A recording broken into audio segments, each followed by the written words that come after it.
All right, Alexander, let's talk about the tariff war between the United States and China. What uh, what is the update on the tariff war? We have some exemptions on electronics. The 20% tariff on China with regards to electronics is staying. It remains, but the other 120 or 30% on top of the 20%, that's been exempt.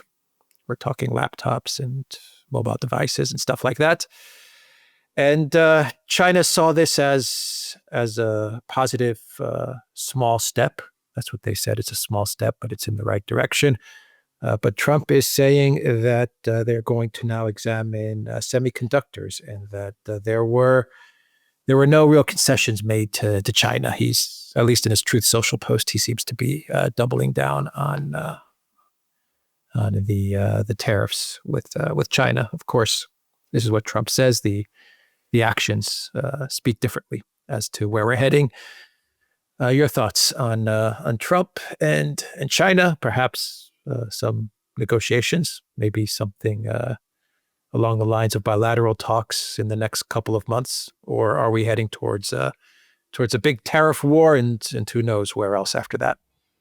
Well, I think your last point is where I'm actually starting to have concerns, because there are two ways of approaching this whole tariff question. The one is the one that Trump has used and which he has spoken about to his core constituencies in the industrial communities, which is to protect and rebuild American industrial power, American manufacturing, to bring back manufacturing to the United States, to change the economy of the United States, to recalibrate it back into something more like what it used to be in the mid 20th century, before the processes of globalization really began to take off in a big way in the 1980s. So that is the line that I thought he was following. But increasingly, it seems to me that we are moving into a completely different situation, in the sense that we still do have tariffs on most of the world, and they're 10% tariffs. And we have tariffs to protect individual industries, like automobiles, aluminium, other industries as well. But there is now another side to this, which is looking more and more like an outright economic war between China and the United States, and a specific policy of not just increasing tariffs on China, but increasing tariffs to the level that it looks like it's an economic blockade that is being imposed on Chinese goods entering the United States. And of course, the Chinese are responding in kind. Now, on Friday, Trump had to relax some of these 145% tariffs that he imposed on goods, the bulk of which arrive in the United States from China. And these were things like smartphones and computer equipment and those kind of things.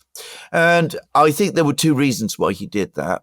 Firstly, because there was, again, signs of stress in the US Treasuries market. And I think that Trump is clearly very sensitive to a situation where the Treasuries market begins to get out of control. The other, which is perhaps more long-term, but I still think is important for him, is that he's worried that in the immediate term, there is no replacement for these items from other countries or from domestic production. He doesn't want to have obvious consumer goods shortages in the United States.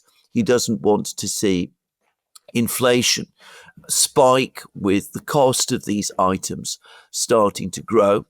And so anyway, over the weekend, he gave this exemption for these goods, which with, the tariffs brought back to the 20% level that he imposed on China before. But then over the course of the weekend and this morning, we're getting more statements not just from Trump, but from other people in the administration, some of them going a lot further than Trump is, which talk again about the United States taking a very tough line with China. And sometimes I do get the sense, if I'm increasingly getting the sense, that for some people, maybe not for Trump himself, this is now evolving into a test of strength with China, a kind of economic war with China. Basically, push China back hard, try to isolate it across the global economy, create problems domestically, internally in China. In which case, this isn't really about protecting American industry and protecting American jobs and regenerating the American economy and starting a revival of industrialization and manufacturing in the United States. It becomes a geopolitical project as part of a conflict that is being waged by the United States against China. And that kind of conflict does run a very real risk of getting completely out of control. Bloomberg had an article, and we're talking about Bloomberg, in which they were talking about the United States and China drifting into an actual military conflict, a war, with the world being invited, in effect, to take sides. That's a very frightening thing. And I can't believe that it is what Trump himself wants. But this whole process, it seems to me, is at serious risk now of getting out of control. Now, we are hearing positive things as well. There are reports that there are what one US official said was soft contacts between the Chinese and the Americans. And I'm sure that is true. In other words, that there are contacts being arranged by various third parties. We can guess countries that might be acting as third parties, Vietnam, Singapore, other Asian states. They might be a dialogue being prepared. It could be that eventually we're going to move towards some kind of negotiated solution to this incredible high tariffs that each country has imposed on the other. But as I said, if this is evolving into a geopolitical project, ultimately, and I have to say this, a neocon project, then Trump needs to be very, very careful, because to say it simply, the neocons never assess things economically in a well-grounded, factual way. They're probably underestimating China's ability to withstand this kind of shock. They're, I'm sure, overestimating the US's ability to force countries to stop trading with China. And I think they're also underestimating Chinese resolve. That is a consistent pattern of neocon conflicts. So he could very well find himself in a struggle with China, in which the odds might be more in Beijing's favor than he realizes, and which, given that we're talking about neocons, and some of the people who are leading this do sound to me almost like a kind of species of economic neocon. Well, as we've discussed many times in many programs, once these people launch on a project, they have no reverse gear. Yeah, what are they looking to do though with the tariffs? This is the part that I think everyone's confused about. I mean, the simple approach, the approach that Trump is saying. Let's not say the simple approach. The straightforward goal of the tariffs, according to Trump, is to reindustrialize the United States, right? Yes, and create fair trade. And the two entities that have ripped off the United States the most, according to Trump, is China and the European Union. But now everything is focused on China, pretty much. But then beyond everything that Trump has said, you have all these other theories about what is really going on. Some sort of 5D chess that Trump is engaged in, that his team is engaged in. And then on the other side, you have the analysts who say Trump has no idea what's going on and he's in way over his head. And then, of course, you have what you've been describing, which is that this is really all about just getting to a hot war with China. What is the goal of these tariffs? Maybe Trump needs to, I don't know, maybe say something from the Oval Office in a prepared statement, perhaps. I don't know. Many presidents do this, right? All the presidents have done this. Whenever you're entering into these types of difficult situations, they usually give a speech to the American people to explain what they're up to. What do you think? Which he hasn't actually done, and which I think he should have done, actually, because he hasn't really explained his policy very well and very clearly. Now, you have to go back to what Trump has been talking about in his campaign, across his life, going all the way back to the 1980s. I have no doubt that Trump supports tariffs ultimately because he wants a reindustrialization of the United States. He's been saying this since the 1980s. He even took out apparently a full-page advertisement in a New York newspaper back in the 1980s, criticizing the policy of free trade and calling for the return to protection and tariffs. So this is very deep within him. He's also brought back, the figure of William McKinley, who also supported tariffs and protection. And he's talked in those terms. Now, I think this is what Trump himself believes and thinks.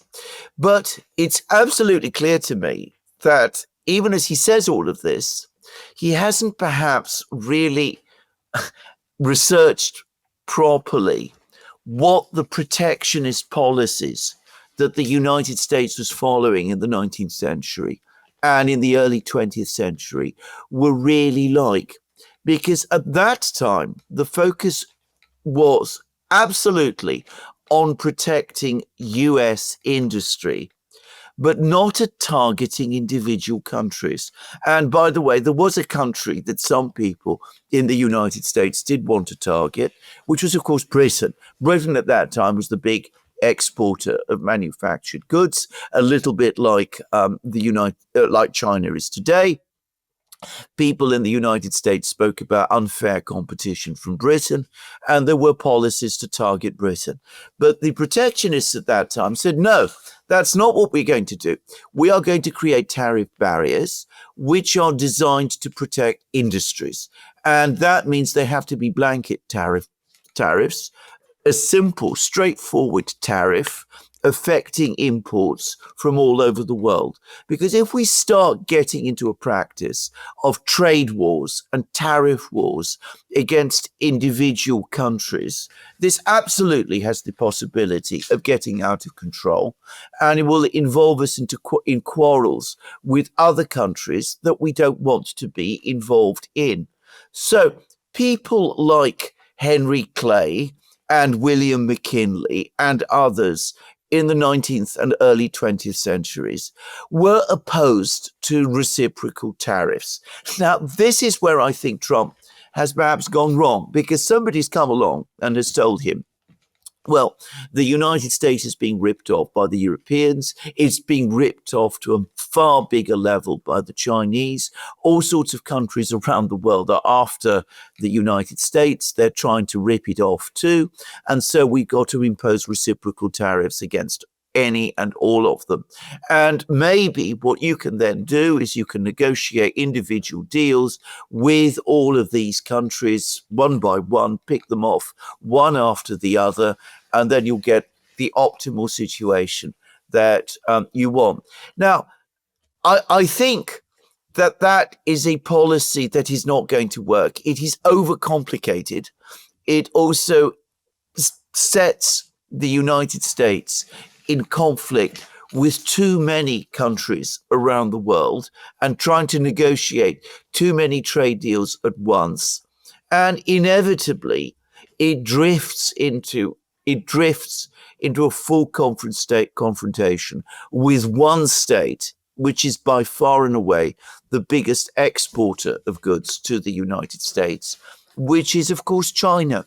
What he should have done, and what the 19th century and early 20th century protectionists would have advised him to do, is to have one flat, straight tariff, say 10% or even higher, if that's what you think, plus specific tariffs to protect individual industries, like the automobile industry that has to be pitched higher, something of that kind. In other words, you look at your domestic industries and don't worry about what the rest of the world is doing.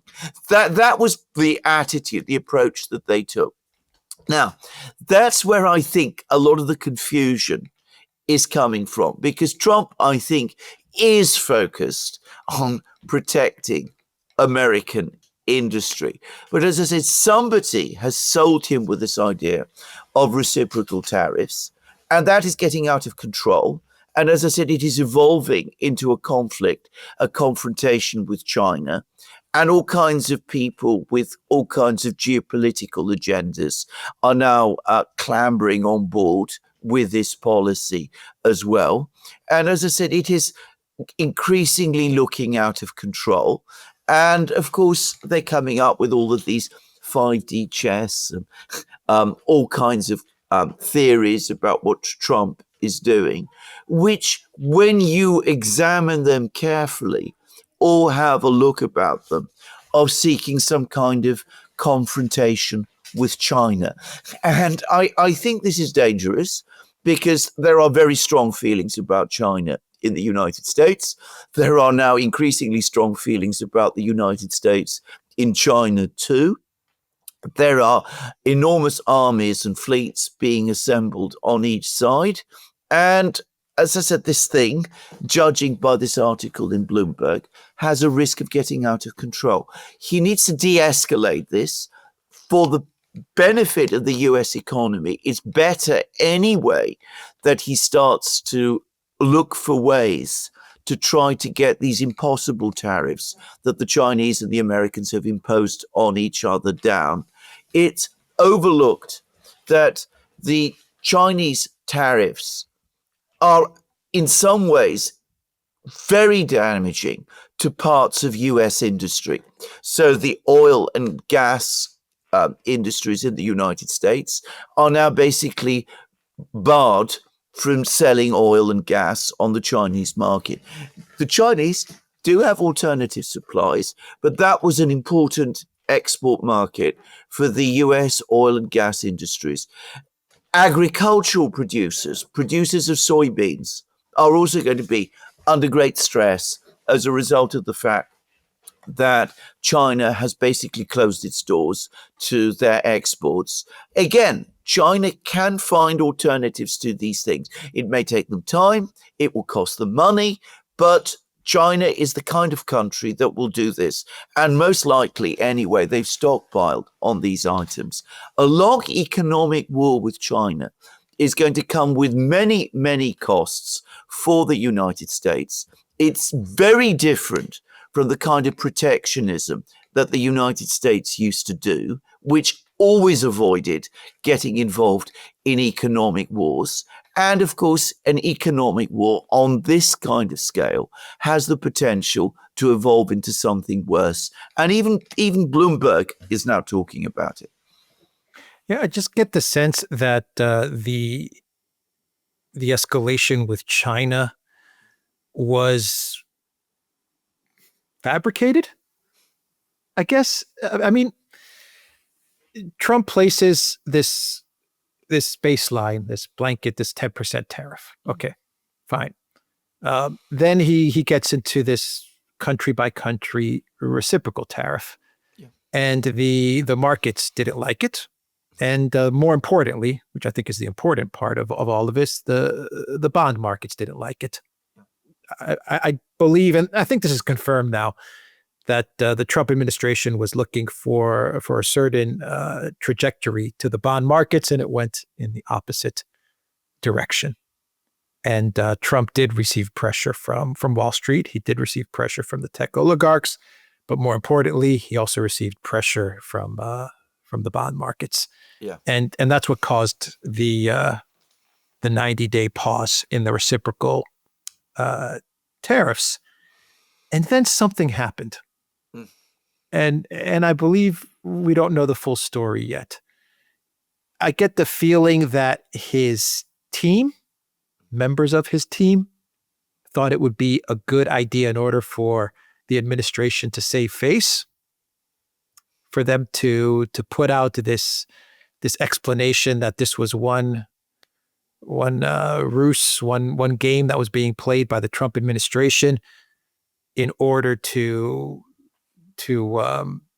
put all the blame on China, to expose China. I believe Bessent even said as much. Yeah. That this was all an elaborate scheme to expose China to the world. And I'm just trying to figure out, expose China to what, to the world? They say that China has been exposed as the bad actor, and I just can't figure out what have they done. I mean, this is a part. I mean, I understand the U.S. argument. I understand that argument that the industry moved to China and all that. Okay, we could do a whole video on that. Did industry go to China? Was the businesses actually took it to China? The U.S. businesses went to China for many reasons. But anyway, this whole exposing China to the world narrative just doesn't make any sense to me at all. And Trump's uniting the world against China. That's what Bessent said, I believe, or someone in his administration said that Trump is rallying the world now against China. This is another part of the narrative that I just don't understand. It doesn't make sense to me. So I just think that something was improvised or put together in order to explain the difficulties that they were having with the markets, and especially the bond markets. And now I just get the feeling that it's moved into this whole new war between, or it's actually it snowballed into this war between China and the United States.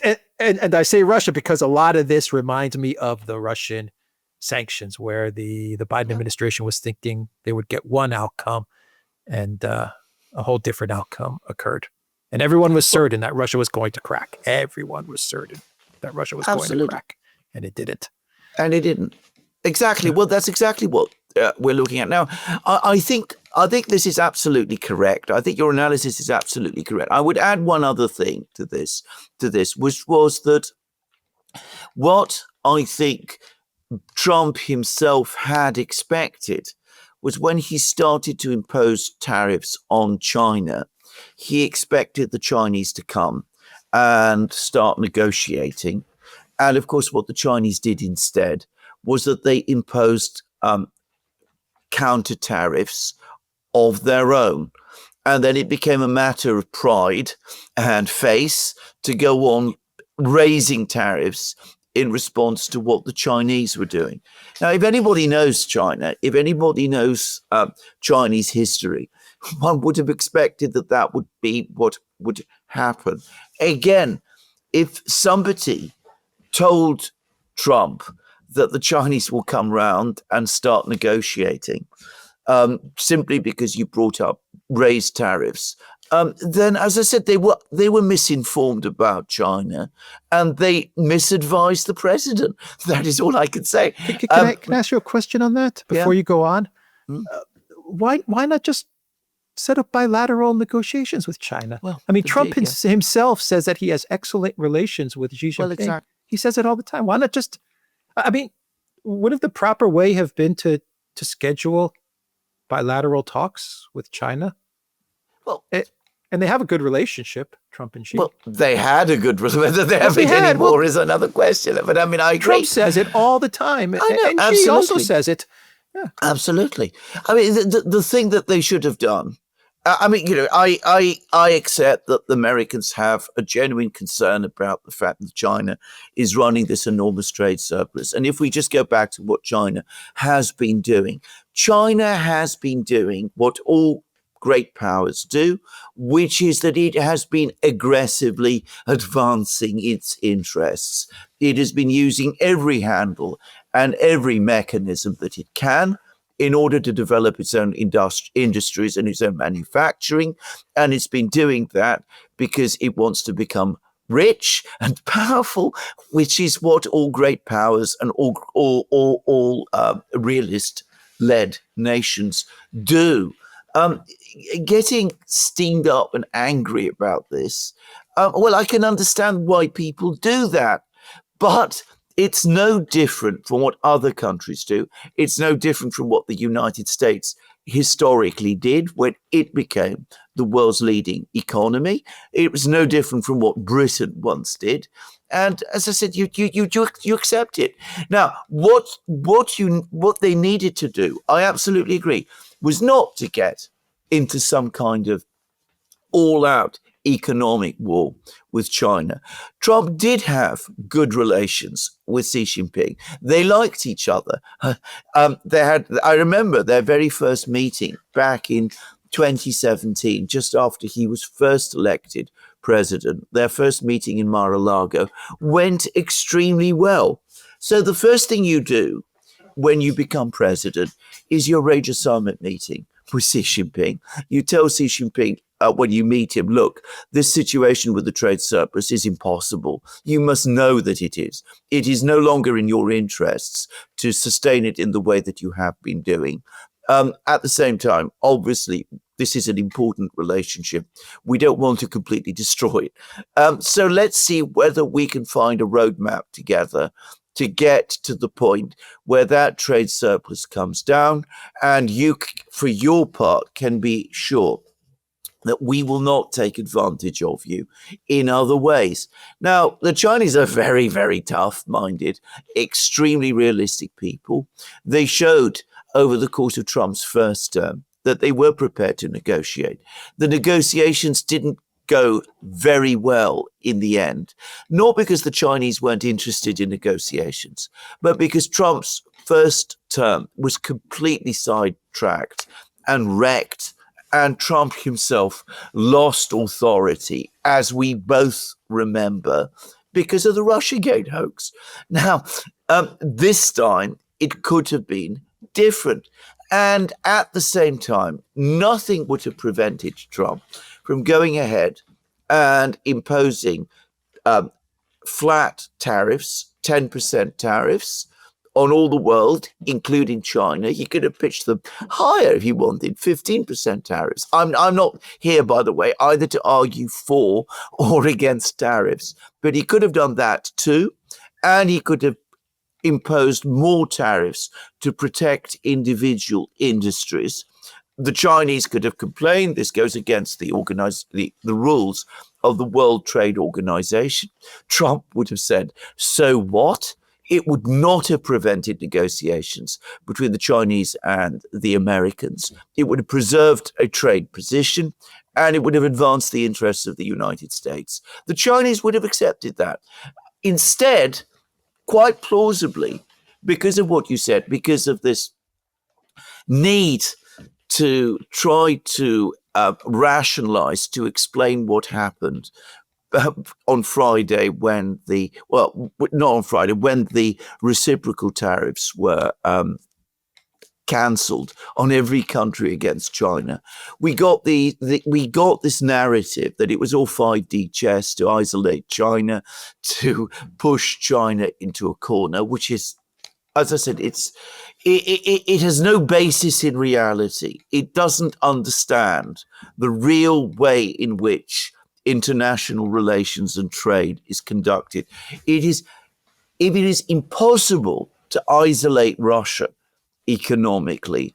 It is quadruply impossible to isolate China economically, given what an enormous part of the world economy China today is. So it's a hopeless idea. So, but that's what they said. That was the narrative that they spun. And the result is that they've landed the United States into what is increasingly looking like a geopolitical conflict with China, which, as I said, has a genuine risk of getting out of control. I understand that many Americans have all kinds of reasons for not liking China. I may agree with some of those reasons. I may disagree with some of those reasons. But the point is not whether you like or don't like China. It is what your interests are. That is the realist position, and that is the one that Donald Trump should follow. I think the final question is how many conflicts can the U.S. take on now? I mean, things are piling on. You have the Middle East, Iran. You have Ukraine, Russia. Now you have China, and of course you have a domestic agenda. You have all kinds of issues inside the United States, obviously that you need to address. How much can this administration actually take on at once? Well, how much can Donald Trump take on at once? I mean, he's in train now, must be exploding. I mean, it is again out of control. He's got a conflict with Ukraine, which is far from sorted. He's got a conflict with Iran, which is becoming increasingly complicated. He's got another situation in the Middle East with Israel and Gaza and all that, which is also unresolved. Yep. He's got the issues with the Europeans who are causing him huge problems, not just over Ukraine, but other things too, and who are running a media campaign against him. And as you correctly said, he's got an enormous crisis, or rather not crisis, he's got an enormous ambitious program for domestic reform in the United States, where he needs to keep his team united so that they're all working together to the same end. Now, as a result of this trade war, he's already created rifts within his own team between people like Navarro, between Navarro and Musk. Musk is coming across very angry, and this is already causing splits, and too much is being done all at the same time. And I have to say, not only is this too much for Trump, one individual is now being asked to do everything. So one day, Witkoff is being sent to Russia to talk to Putin. The next day, he's off to Oman to talk with the Iranians. The next day, he's off to Israel to try to broker deals over Gaza. I wouldn't be surprised if before long we see Witkoff shuttling off to Beijing and trying to deal with Xi Jinping and his officials. Again, this is out of control. There has to be a pause. I mean, not a pause in policies, but a decision to bring all of these various conflicts under control. I would have said the best thing to do is to have a meeting in the White House to go through all of them, to look at the priorities and to decide what can be done and what can't be done, and to start approaching these various different problems in a more systematic way. Ukraine, as we discussed in a recent program, actually, in some respects, is the easiest one. You just walk away. You just let the Russians do whatever they want to do, and the Europeans do whatever they want to do, and the Ukrainians do whatever they want to do also.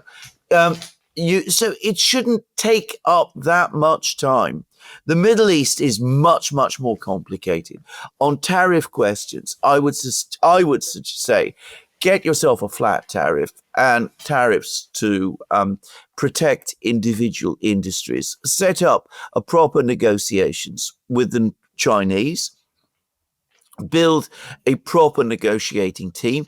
Get representatives of US industry involved in that negotiation as well, and move forward with it. The Middle East is far more complicated and far more intractable. And again, my own view, for what it's worth, is that the United States, the president, would have been much better advised not to have got involved in it to the extent that has been done.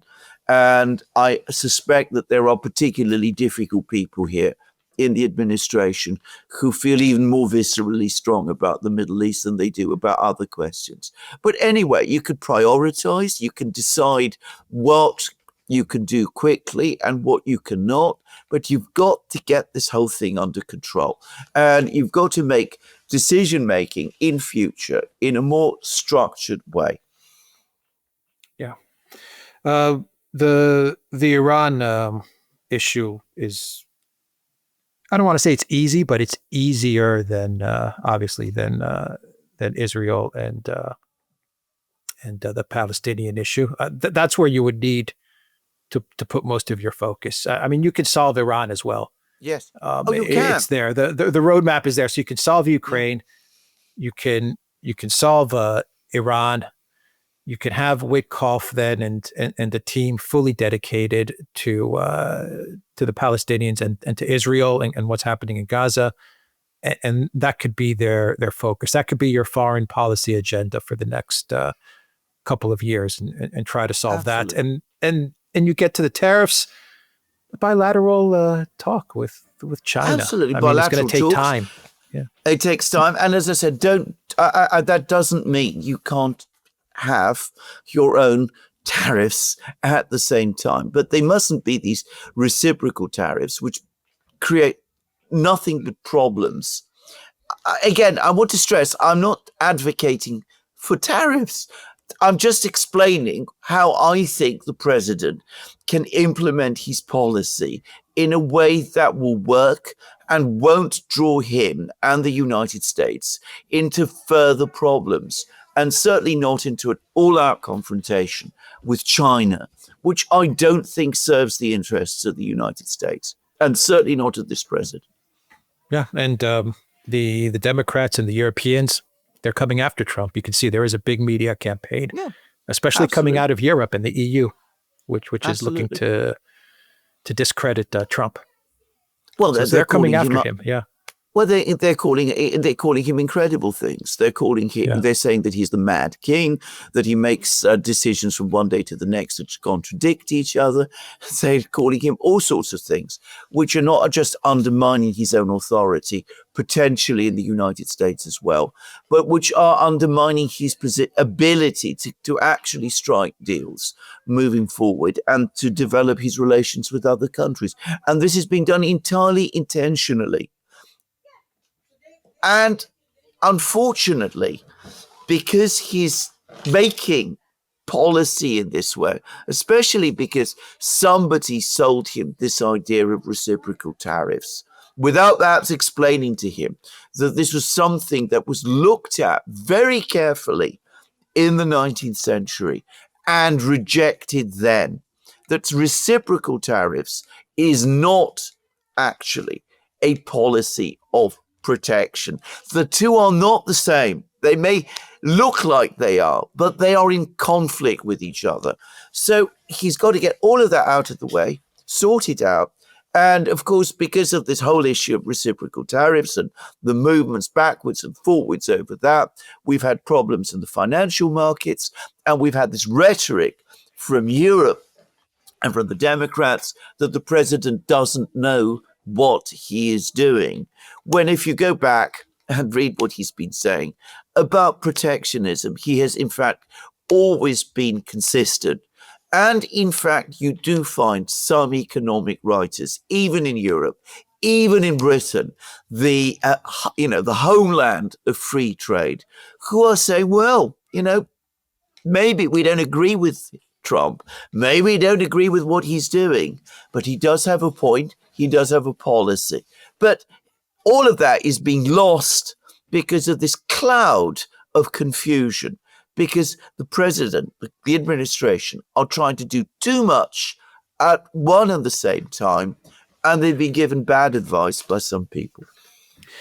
Yeah, it's too much, but it's also, I don't know, I get the impression that it's a lot of bad advice.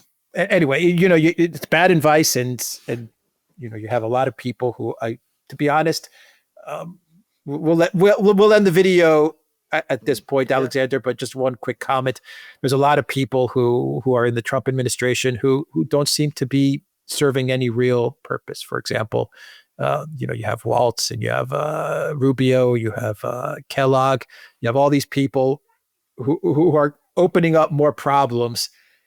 And then you have Witkoff, who is pretty much acting as the the Secretary of State for the entire United States. I mean, he's traveling everywhere, doing everything. I mean, yeah, it has nothing to do with the tariffs. I'm just saying it just seems like there needs to be a rethinking of his team and what everyone is doing. I don't know. That's just the impression that I get. Yeah. Absolutely. I mean, he is playing. He's actually acting as Secretary of State, but of course he doesn't have the State Department and the bureaucracy and all of that at his disposal, because he's acting purely as the president's private emissary. And one individual doing all that by himself, it's too much. Anybody can see that. I mean, Wyckoff comes across to me as charming and extremely clever and probably very well intentioned and generally interested in solving these problems. But there is only so much one person by himself can do. He needs a team. If you can't make him Secretary of State, which is very difficult, by the way, I think is very unlikely. Well, I think Wyckoff would have problems getting confirmed. But if you can't make him Secretary of State, why not make him National Security Advisor? The job that Henry Kissinger once had, which would give him a team of people that he can work with. He can rebuild the National Security Council and start creating, if you like, a kind of structure and bureaucracy there, which can provide him with the throughput of ideas and the subordinates and all of those things that would enable him to conduct this kind of alternative foreign policy, which could then become the foreign policy of the United States successfully. But, you know, I'm just throwing out ideas and suggestions. But I can see what Donald Trump is trying to do, but it's not being done in a way that works. And there are far too many people in his team who have different agendas from his own, just as was true during his first term. I mean, there are some people in the administration, to say it straightforwardly, who are neocons and hate China and would love this to evolve into an economic war between the United States and China as part of some great epic geopolitical struggle. They're less interested in what happens, you know, on the shop floors in Detroit and places like that. So, I mean, you know, there is that element there. And then there are people like Stephen Moran, his advisor, who, whatever qualities he has as an economist, it seems to me is an incredibly bad advisor and has given set out this utterly inflammatory, indeed incendiary message on the White House website, in which he said, you know, you've all got to pay for U.S. hegemony. You know, you're having all these armies and fleets around the world, U.S. armies and fleets, and you've all got to pay to sustain the dollar. And you can do that simply by writing checks to the U.S. Treasury Department, making the whole United States and the whole economic policy of the President of the United States, his tariff policy, his policy of protection, look like a protection racket, which I cannot believe is what Donald Trump intended. Yeah, well, you know, you could cut those costs if Moran has a problem with all the bases and the military that people are using it. Just close it down. Yeah, exactly. Yeah, get out of NATO. Exactly. Get those bases out of there and exactly. save the money. Save the money and spend it on the people, on the U.S. people. Man. Exactly. It's that simple. Exactly. And probably not that simple, but I mean that's what you do. You don't complain about it. You shut it down. Yeah. Exactly. Yeah. Okay. Anyway, all right. We'll end the video there. The Duran.locals.com. We are on Rumble, Odyssey, BitChute, Telegram, Rocket, and X. Go to the Duran shop, pick up some merch like what we are wearing in this video. Update. The link is in the description box down below. Take care.